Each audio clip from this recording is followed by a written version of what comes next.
You checked every single box they taught you.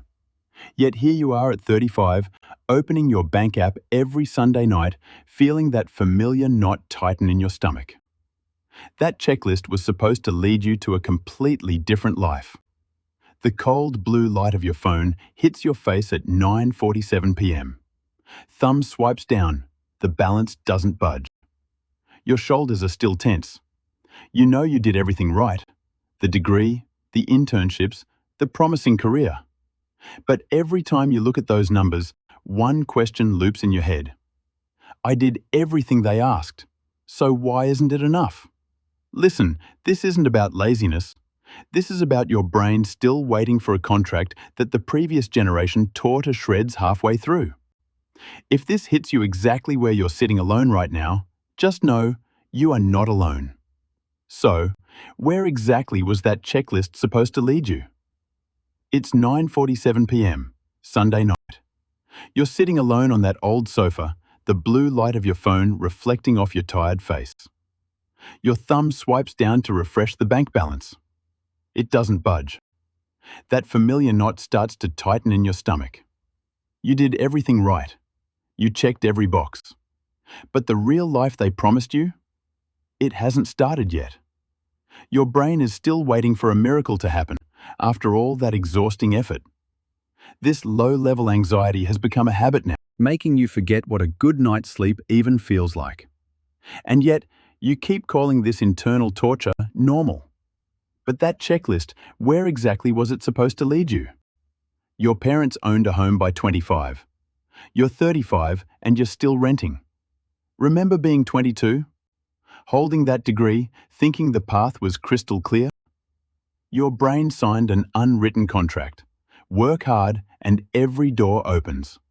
But with every passing year, the wealth gap between you and your parents just keeps widening. You keep asking yourself, they did it at 25, so why can't I? Listen, that isn't laziness. That is a contract torn to shreds right in the middle of the game. For the first time in American history, a generation is financially worse off than their parents, despite checking every single box. And now, your brain is starting to react in a way that no one talks about. You're smiling in the photo, but inside, you're not. You open LinkedIn over breakfast, and your shoulders tense up the moment you see a former colleague's promotion. That isn't your personality. That's your brain building a wall of surface-level narcissism to protect you, while underneath, the anxiety and loneliness are skyrocketing. The gap between the promise and the reality has turned you into someone who is both driven and completely burned out.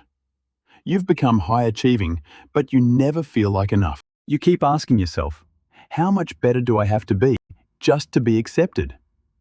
This is your brain trying to claw back what was lost. And then social media arrives, making everything so much worse. Facebook was born when you were 8. Instagram arrived when you were 14. Think back to age 15, spending 20 minutes tweaking a filter before hitting post, your heart racing while waiting for the likes to roll in. You are the first generation to build a public identity in front of millions while your brain was still developing. Your self-worth became hardwired to likes and comments. It made your soul so fragile that it could shatter overnight after just one low-engagement post. You started asking, if no one likes this, do I even exist? Listen, you weren't showing off. The truth is, you were running a survival campaign just to stay afloat. Until 2008, when everything came crashing down. Your parents launched at age 22. You are still standing on a runway that leads to nowhere. Think back to 2008, when you were anywhere between 12 and 27. That was the moment the rules were rewritten without a single warning.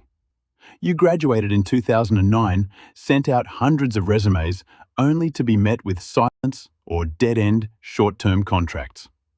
Your brain learned a bitter new reality, that effort no longer guarantees a result.